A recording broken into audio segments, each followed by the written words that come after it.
Gidan rediyon Difa ya ruwaito cewa shugaban ƙasar mulkin soja na Nijar wato Abdurrahman Chani ya haramta saurare da kunna waƙoƙin shahararren mawaƙin siyasa a Najeriya Alhaji Dauda Kahutu Rarara a faɗin ƙasar Nijar. Ya kuma haramta sayar da magungunan alhikima a duk faɗin ƙasar.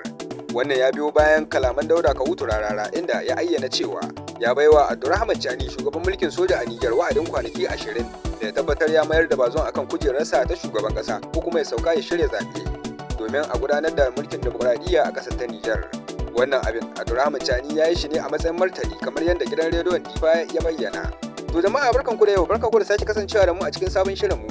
Idan yau ne ka fara zuwa wannan tashar tamu to kar ka manta ka daure ka danna mana subscribe don ci gaba da samun shirye-shiryen mu cikin lokaci. Ga dai labarun ɗaya bayan ɗaya. Idan za ku iya tunawa shahararren mawaƙin siyasa a Najeriya Alhaji Dauda Kahutu Rarara ya bayar da wa'adin kwanaki 20 ga shugaban mulkin soja na Nijar kan cewa ya mayar da ƙasar a tafarkin dimokuraɗiyya ko kuma ya surbuɗa masa waka 9 a lokaci ɗaya. Dauda Kahutu Rarara ya ce ba taɓa yin abin da ya hana shi bacci ba kamar irin yadda aka cuci Bazoum aka yi masa juyin mulki. Idan za ku iya tunawa tsawon shekara 1 da wata 7 kenan da aka hamɓarar da gwamnatin Bazoum aka kuma tsare shi a fadar shugaban ƙasa. Rarara dai ya kira shugaban ƙasar Nijar a matsayin ɗan kidnapping inda ya ce ya yi kidnapping shugaban ƙasa don haka yana nan a laɓe a cikin yauce ko kuma toilet ko bayi yana jefa maganganu ɗaya bayan ɗaya.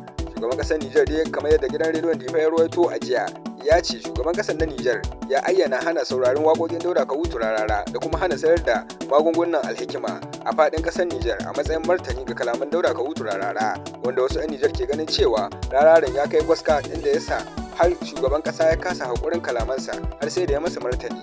Wasu kuma na ganin cewa lallai shugaban ƙasar Nijar ya tsorata ne dangane da maganganun Dauda Kahutu Rarara. To ko dai miye ga abin da ya faru a halin yanzu. Ƙarshen wannan rahoton kenan. Idan yau ne ka fara zuwa wannan tashar tamu to kar ka manta ka daure ka danna mai subscribe don ci gaba da samun shirye-shiryen mu cikin lokaci. Mun gode da lokacin kallo. A huta lafiya.